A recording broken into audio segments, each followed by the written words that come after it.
you again.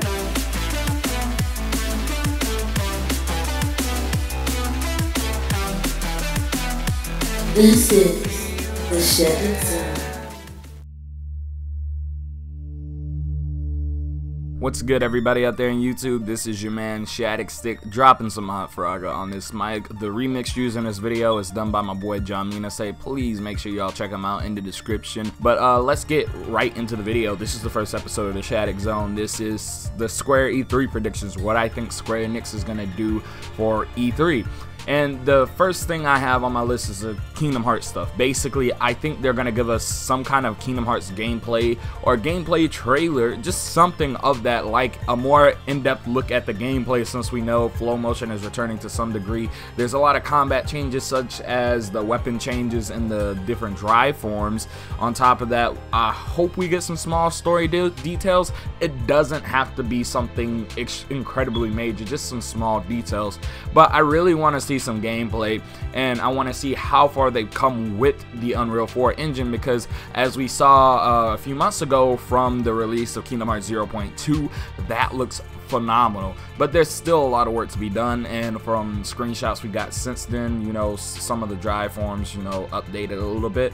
I feel like they're heading in the right direction. I can't sit here and lie. I feel like Kingdom Hearts will get I don't think we'll get a lot, but I think we'll get enough to, you know, quench our thirst, because admittedly a lot of people have been aching for or itching for some Kingdom Hearts news, and anything pertaining to Kingdom Hearts 3 is bound to make Square's hype go up even further. Next, I want to talk about Final Fantasy VII Remake. FFVII Remake, I feel like we'll get some look at the combat and changes to any kind of story elements, combat elements, or just how the game works in general, and an update on how it's released. Because if you didn't already know, it was already confirmed that the FF7 Remake will be released in 3 separate parts, something akin to Final Fantasy 13's lineage. Yeah, 13, 13-2, and Lightning Returns. So I feel like they're gonna do something along those lines. Will we get, you know, Crisis Core possibly, because they didn't explain how they were gonna do it. I'm thinking they're gonna basically have most of the, or at least half of the game, and then another half of the game, or let me say half of the story, and then probably Crisis Core as a way to basically fill in the blanks from the story. I just hope they do something like that. I just want Crisis Core.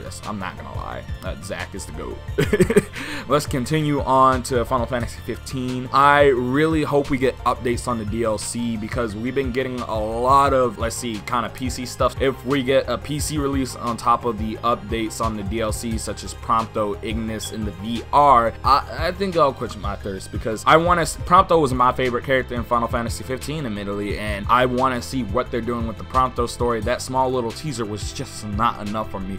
We also in the past got 2 DLCs confirmed, or we got to see 2 major story DLCs confirmed for Final Fantasy 15. So possibly we could see Ignis and multiplayer get announced, possibly, because we already know Ignis is coming, but we don't know about the multiplayer.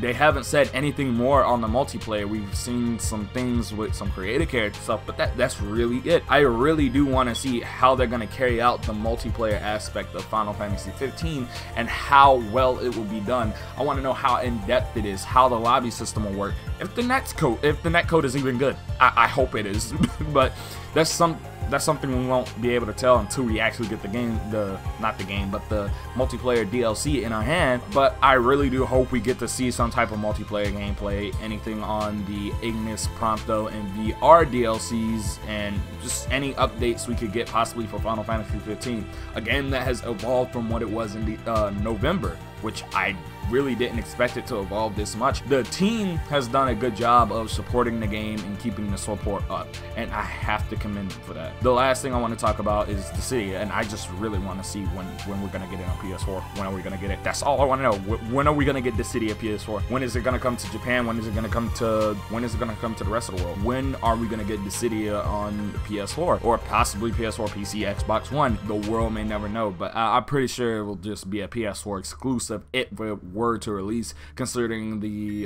track record of the other Dissidia games. You know, Dissidia and Duodecim were PSP exclusives. Well, anyways, guys, I hope you enjoyed this video. This has been your man Shadicstick. Don't forget to comment, like, and subscribe. Make sure you check out my boy John's channel down in the description. And we're out of here. Kiss, kiss. Join the Discord and follow me on Twitter.